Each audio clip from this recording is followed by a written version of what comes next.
Marvel, #1 in a 4-issue limited series, The Transformers. Circling the star, Alpha Centauri. Ages ago, there was a planet unlike any other in the heavens, Cybertron. No rock or soil contributed to its bizarre geography.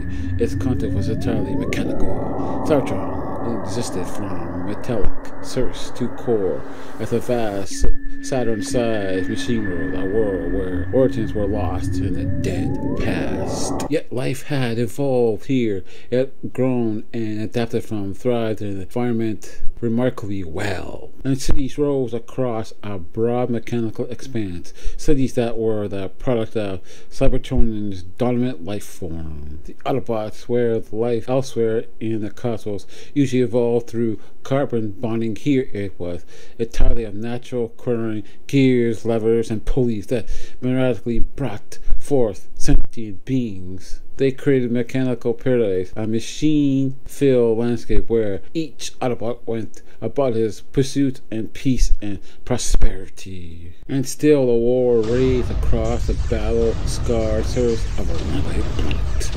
Though taken by surprise and destroyed by the billions in time, initial assaults, the surviving Autobots were not defenseless.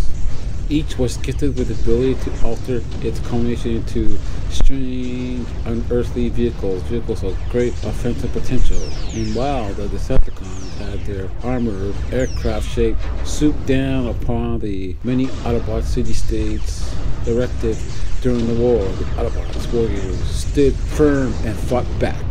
In time, the magnificent armies of each side of the struggle became known as the Transformers. But every paradise has its serpents, and on that world it was Megatron, commander of those who call themselves, yes, the Decepticons. Look at them below, content fools, ripe for the conquest. Indeed, Ravage, we all live peacefully with the Autobots for eons, slowly, secretly gathering our strength and pursuing our technology. Now we shall strike at those who have brought the stagnation of peace and plenty to Cybertron. They shall learn the way of conflict, the way of war, the way of Megatron. In the weeks that followed, Decepticons from everywhere reported for a clandestine meeting to learn the logistics of the coming clash and their part in the struggle. The wonders of their technology bestowed upon the Decepticons the awesome ability to transform into weapons of unprecedented power. With these tasks completed, all was in readiness for the first assault. Strike, strike with all the might of our command. Death to the Autobots and the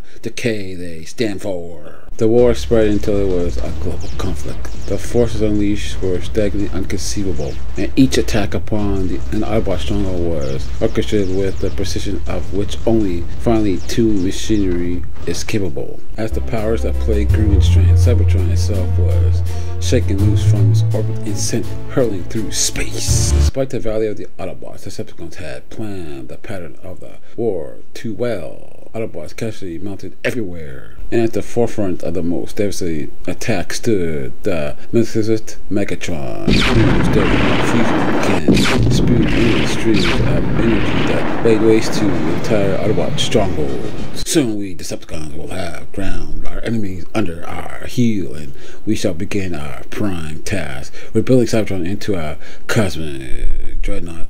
We shall turn our very planet into the single most deadly weapon in existence, then let the universe beware.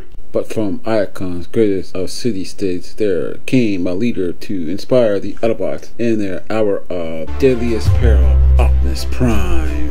Of all the Autobots, only he was wise and powerful beyond understanding, was able to unite the scattered warriors into a fully effective fighting force. Using the ability to transform into a combat field, Optimus possesses a firepower that none but Megatron could match. Under the leadership of Optimus Prime, the Autobots propelled the Decepticons assault with renewed vigor and rebuilt their fallen city-states until again they functioned as sanctuaries. And so the war waged for over 1,000 years as Cybertron continued its mad rush through the cosmos, until the day when the danger threatened without as well as within. Of course, had placed it directly onto the path of an asteroid belt. Autobots astronomers relayed the dangers instantly. A meeting of the Autobots elders was called, and that is what confronts us, my friends. The homeworld will perish unless we act now, whether ranked by war or not. This is our world. Sure, one day we will reclaim it, but first this threat must be met. I shall lead a specially selected group into space itself to clear the path through the asteroids, but there is another danger. Our flight will expose us to the attack of the Decepticons. Those in company with me might all perish in the attempt to save Cybertron, but I shall be there to meet the enemy should he strike. Unknown to even Optimus, his words were heard by Decepticon Ravage, whose detection but any monitoring device was virtually impossible. Megatron will be pleased to hear of this, I am certain. The Autobots labor to construct a craft that will propel them into the void, a craft dubbed the Ark. Meanwhile, inside the forbidden castle Decepticons that was home to Megatron. You have done well, Ravage. Your ability to absorb electrical magnetic radiation thus remain undetected and invulnerable qualities, and ever shall they be in the service of the Decepticons. See that you never waver, master of stealth. All too often, the nature of the spy is the way of his loyalties and switch when he feels the time is right. Never great Megatron now, what is your course of action? We shall construct our own spacecraft, pursue Optimus and his fools into space and strike when they are weakest after completed task. The death of their beloved ruler will so demobilize the remaining Autobots that their surrender will be certainty. The head, the sons of Cybertron unleashed a celestial display of power, seldom seen as huge chunks of space-borne rocks were pulverized, clearing the necessary pathway. And inside the spacecraft, fellow Autobots, we have succeeded through our efforts, and soon our world will pass safely through the dangerous segments of space and travel near the lifeless third planet of the solar system before going beyond. Let us rejoice in our achievement as we return to Cybertron, and let us redouble our efforts to end this slaughter that has consumed our world for so many centuries. We must make peace with the enemy, with the Decepticons. But the words of Optimus Prime, the surprise attack violently shook the Ark and its occupants. Swiftly, the Autobots regrouped and retaliated, and their efforts were impossible to sustain. We're too weak after the exploration of destroying the asteroids. Our firefighters, no match. Even the safety of the Ark was insignificant. Our hull is breached. Prepared to resist Decepticon boarding party. But the Decepticons were fully fueled for the battle, and the innervated Autobots were cut down where they stood. My company showed defeat is intimate within 3.7 minutes. Optimal course of action included. We have but one course open to us. Proud, most trusted of my advisors. Click. Dark and its secrets must never fall into the enemy hands, so I plotted an alternate course that would take us on a suicide heading directly into the third planet of the sorcerer. Farewell, my friends, through we die at least. Our enemies are taken with us. The impact was awesome. Clouds of dust and blanketed the nearby terrain as the spacecraft embedded itself in a volcano mountain. Silence for over 4 million years, nothing disturbed the crypt-like atmosphere within the dormant structure. And then, like a sleeper rudely awakened, the volcano erupts in a surrender of explosion. Brilliance! The eruption uncovers an object buried some 40,000 centuries ago, an alien object packed and pitted by the passage of time which has changed the face of this planet and those who dwell upon it. And certainly dominant species have named this world. They rule Earth, the volcano Mount St. Helens. They have marked the movement in time numerically as it is reckoned. The date is 1984. But all that means nothing here. Time and place have seriously little significance to those who lay within the rotting hulk. The shroud of darkness has descended again here for perhaps another 4 million years. Perhaps not. Pinpricks of light appeared inside the craft, and the barely audible hum of machinery awakened by the titanic blast. Beacons flared, probing the darkness, illuminating the dank, cavernous wall. In the side of the great ship, a hatch that was remaining closed for millennia now opens. From it, a device is launched forth. It's a sentient drone. Its mission: gather data for transfer back to York.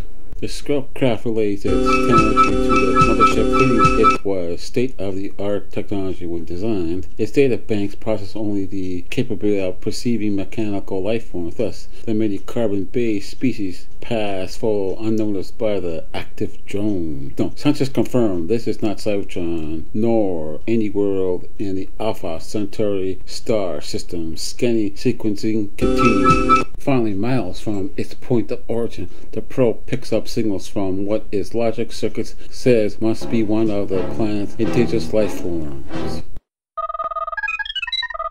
The configuration bears a striking resemblance to Decepticon attack forms. The drone swiftly plots its return to the Ark.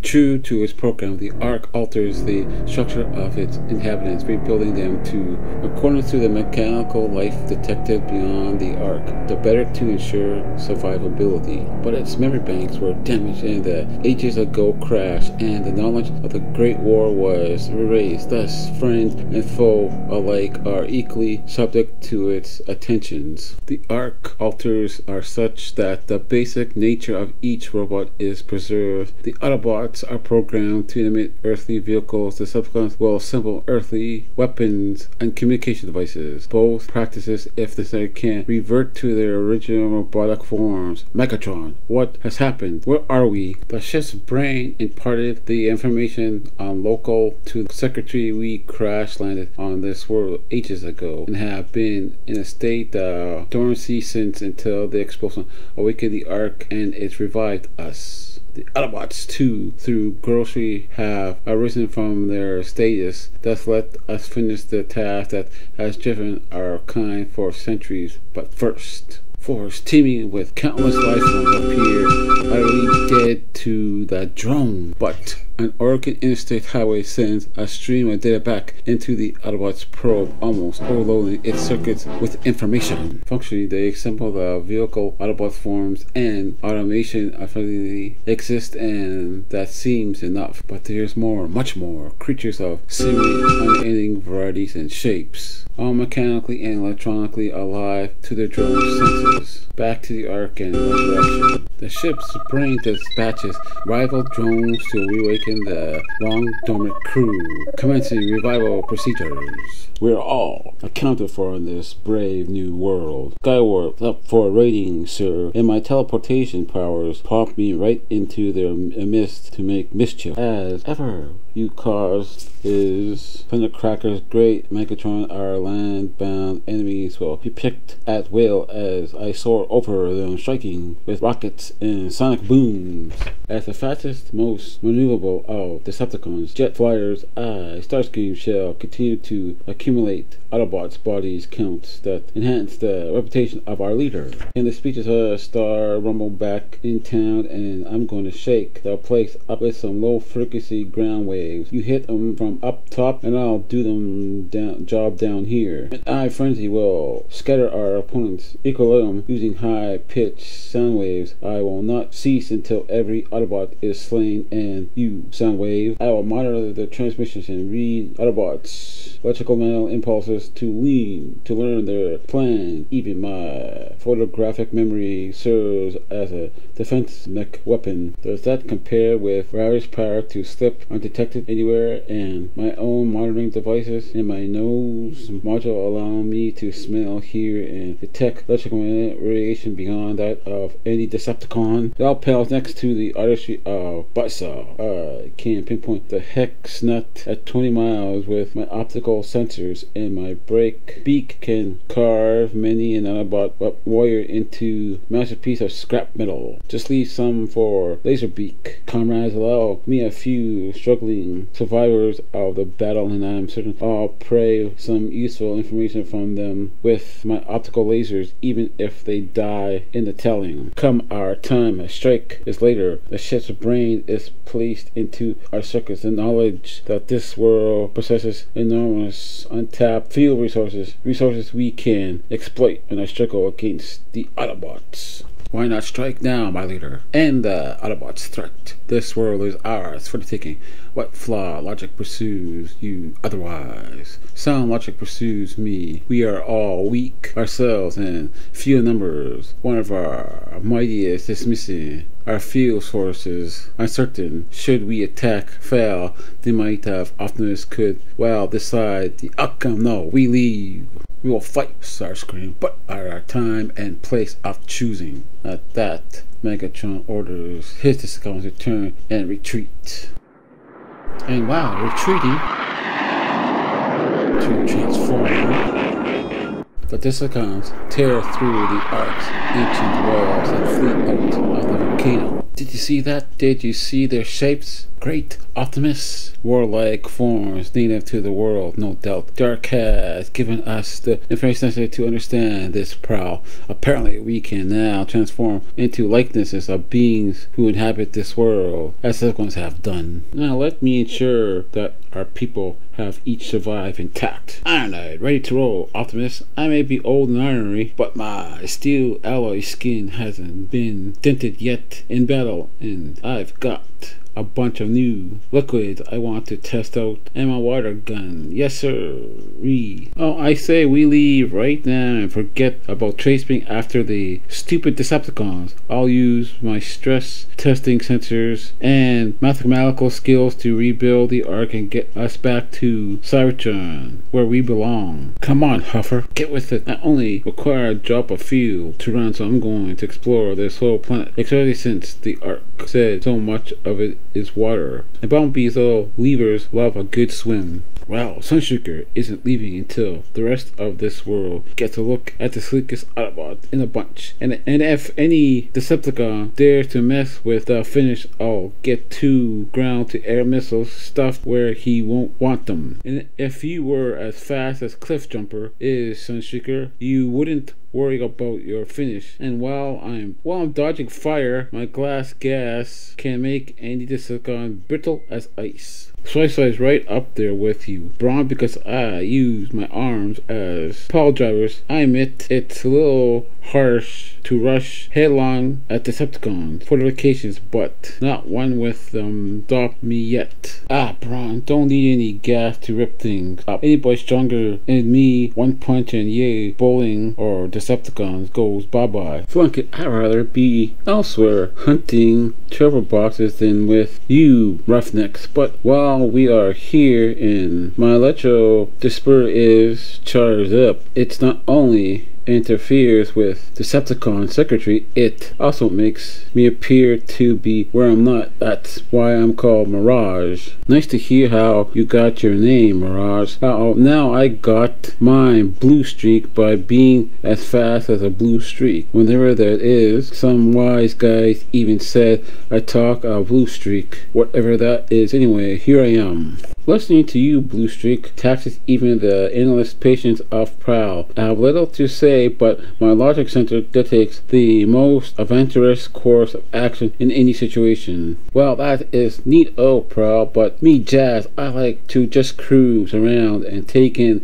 the sights, and I've got to fight. Well, my proton rifle and overhead flamer throwers can make things hot for the big nasties. Just let one charge, I zoom and scrape a decept between my magnetic arms. I'll take in this planet's scenery later. The only thing Gears wants to learn about this one is how to get off it. I hate this place already. I just know you're going to use me as a mobile transport unit again. You have to set up nuts. Let's go home. Well, at least you don't have to patch Autobots up like old Ratchet does when you have us bust itself up playing hero. But I've got the tools to fix anything, even though I'd rather be parting than tinkering. And Wheeljack is the guy you had to patch up most. I can't help it. I love to mess with gadgets, especially our weaponry like my shoulder cannons. I try to be careful, but sometimes it doesn't work. Thanks for bringing around Ratchet, old buddy. I don't know how many times a Trailbreaker had to use my force field projector and hide behind my own bear when your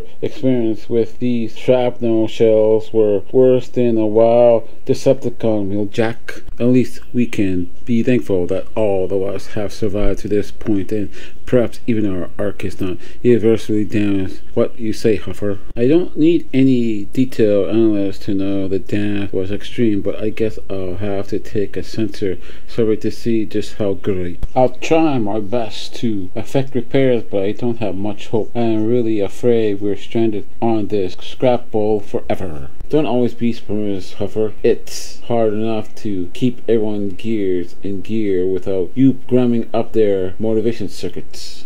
My comrades, we must accept the sad truth that Cybertron may no longer even exist, but if it does, I swear as leader of the Otherwise, I shall return us there someday. But our intimate concern must be the repair of the ark and the learning of all we can about this alien world fate has cast us. Let Auntie transmit signals she is receiving from across the world and place them on the monitoring screens that we can partake of knowledge of our greatest weapon. For the next few hours, the Autobots stand motionless, their memory receptors absorbing masses of information regarding the machine life that seems predominant upon this planet. Soon, armed with the knowledge, they will venture forth. Life. Arc senses did not detect it here those millennia ago when we sought to pass through the asteroid belt nearby, and all of it unaware of the Decepticon menace in its midst. Our mission is clear. The renegade Decepticons are to be found and defeated. It is our fault. They are here, thus it's our duty to see to their downfall. Nading the optimist, this world is fascinating. My reconnaissance missions will be far more exciting than mere logic gathering. Agreed, but let us never forget our primary purpose: to spare this world from the scourge we have unwillingly unleashed upon it. Elsewhere in the state of Oregon, life, carbon-based, goes on. Aha, I could hear it coming. Here where I get the "where were you after school" lecture, but I can't blame Dad. He's right. Buster! Son, I've tried to be understanding. I know you haven't got the slightest interest in cars or mechanical things, but regardless, there are still times when I need you here. Sorry, Dad. You know I'm in the literary scholarship program, and there's so much library work involved. I have to stay after school sometimes, but if I do get the scholarship, it'll mean you have a lot less bills to pay when I go to college. I know you're doing your best, son, but you've always got your nose buried in a book, and that bothers me. I just wish you were doing something more useful to your something that'll lead to a job one day. Know what I mean? Sure, Dad, I'll try. Really, we'll have to just about got everything wrapped up here now. Go ahead if you want to go to the movies with your boys, okay? Just be back by 10. Oh, on the dot, I'll see you, Dad. Buster, I hope you know I'm only thinking of you. The world is full of folks that'll eat you right up if you don't show them your kid do something, and that you learn by living, not reading. Not far away, a hitchhiker seeks a ride on a lonely highway winding down the side of Mount St. Helens. I had my thumb out all day. I ain't seen a single car. Look like I may be hoofing it all the way to town. Wow, maybe I spoke too soon, but that can't be one car making all that noise. Heck, it sounds like an 8500. Holy smoke, a whole slew of cars traveling at top speed and not really driving? How proud you're leading this expedition. So, when do we get to start throwing punches? Optimus has signed us to task of recognition beyond we are avoid hostile contact unless absolutely necessary. I am with Ron. Let me act. Stay in line, Cluster. You'll get your chance on my command only. On a bet, Prom, that I'll be the first to spot an earthling. What do you make of all that, Hound? What do you make of all this, Hound? Nobody notices things like, I wish I had half your tracking tail. I'm too busy sorting my out to give you an opinion, Bumblebee, but I will let you know. Proud, my turret scope has locked onto some vital machines just over the ridge. Prepare for contact, Autobots, defensive mode if necessary. Reaching the top of the ridge, the transformed Autobots draw suddenly to a stop, center sweeping the scene below. They sting to understand what it is they are scanning. Is that them, Prowl? Have we found the Earthling? I don't know, Bumblebee. They look like they're inhabitants the Ark scan. But what was the giant screen? What were they all doing assembling before it? Probably some kind of religious ritual, Hound. Why would machine worship moving pictures strange optics? The only way they are going to find out is to ask. High above, this is the Decepticon Laserbeak reporting to Decepticon leader Megatron. The Autobots have ventured forth from the volcano and seek to make contact with the planet's inhabitant. Laserbeak missions cause consideration Decepticon symbol on an inconceivable milk of all alliance with the inhabitant Earth. We cannot allow this, Megatron. We have already learned that Earth possesses abundant fuel resources that we can exploit as we prepare for the conquest of this world. We must deny the resources to our enemies. Go forth and destroy the Autobots. Their curiosity fueled by the strange ritual, Autobots move into the driving. Alright, how many? Come on, you pay by the head, you know. And they sped right past the startled cashier. I'll be the first to greet an Earthbound combat. We must reconnoiter first. You can't check the surveillance of youth crowd in a nearby car. Hey Buster, just could you two disengage so I could see the movie? Sorry, hey, what the heck? We've been hit.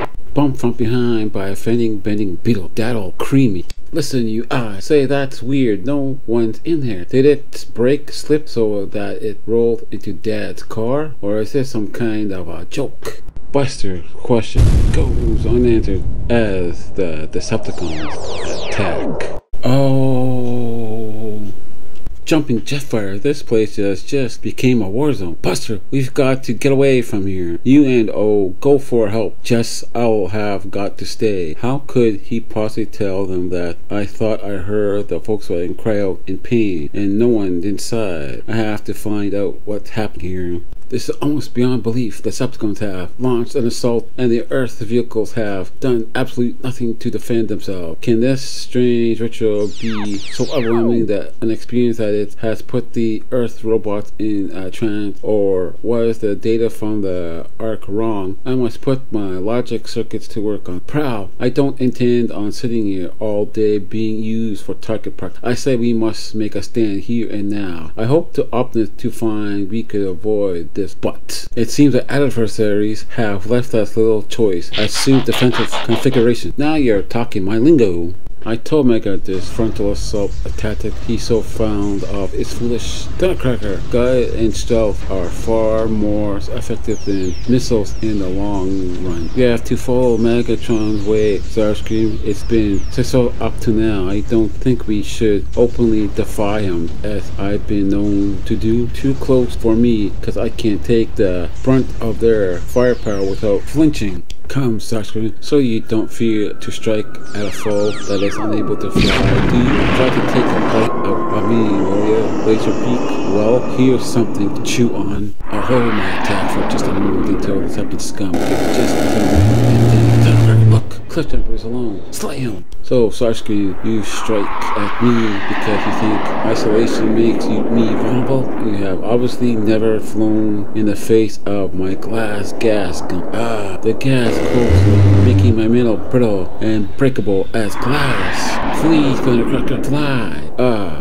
I hope my comrades have witnessed my triumph. But Cliffjumper's companion have other concerns at the moment. We must not let the battle divert us from locating our friends. Bumblebee, the little one, may be laying something hurt or worse. Hounds tracking Billy's would soon pick up Bumble trail. They're not the Autobots' own immediate location suddenly revealed to the Decepticons, but one who saw shadow. Ravage, finally, you rival yourself, Master Spy. Now back to your leader, Meg. Tell him who defeated you this day. I can imagine Ravage's anger where he can learn that he fled from mere three-dimensional holograms cast gun, turret gun. It will only be a matter of time before my concussion cannon strikes and there will be two less Autobots clanking around. Cliffhanger, my logic circuits have determined that the arc was an error. Look, do you see the movement exhibited by the bizarre looking? Yes, but what does that mean? It means that the mechanical views we saw here don't live. Wait, yes, but what does that mean? It means the mechanical views we saw here are not alive, but two small figures are. That's what the vehicles made no move to defend themselves. They are not sentient when they move upon the roadway. We saw the small beings were controlling them. What are we seeing is not machine-like. As hard as that may be to accept, that is the only logical explanation. Obviously, this changes things considerably. What should we do next? Next, we report our findings to Optimus Prime in person. Radio waves can't be monitored. Only he possesses the wisdom we need to deal with these new contingencies. Follow me to the Autobots. But what of our small friend? Perhaps he is not injured too badly. Already left. In any case, we must leave and draw the Decepticons far because these non-mechanical life forms appear capable of defending themselves. And not too far away. The noises coming from the car are really weird, almost crying. It's been badly damaged, leaking something that looks like, but isn't oil. And I haven't got the slightest idea what to do for it. I don't know, mechanic, that's Dad's field. Dad? Say if I can get this bug to his garage, he'll know how to patch it up. And so Buster will climb behind bones we only discovered. No key, no ignition. How does this start? All by itself? It's moving out slowly, sluggish. It seems like all I'm doing is guiding it away from the battlefield. Holy smoke. Am I dreaming, or did big robots who were fighting the plane just change into cars? Buster gets into, however, to further observe the Autobot skateboard, subject only to his steering it where he wants it to go. Diablo, Volkswagen whisks him away. Later that night, what the deuce? Somebody's messing around in my garage. What's that, oil? Buster, that you, son? What the devil? Dad, listen. Hey, don't tell me. After all my years of trying to get you to put down the poetry and pick up a monkey, it looks like it finally took your old dad's advice, fixing cars on the side. Are ya? Dad, I can explain. No need to explain, son. My shop's your shop. No need to explain, son. My shop's your shop. Use it anytime you want. But I just want you to know that right proud. Dad, I wouldn't know how to fix a car if I tried. That's why I brought this to you. Only it's not a car. You got what you call it. It's got wheels, boys, and fenders, headlights too. Just what would you call it? Alive. Help me, please. I'm dying neck. Hey, buddy, can you spare some fuel?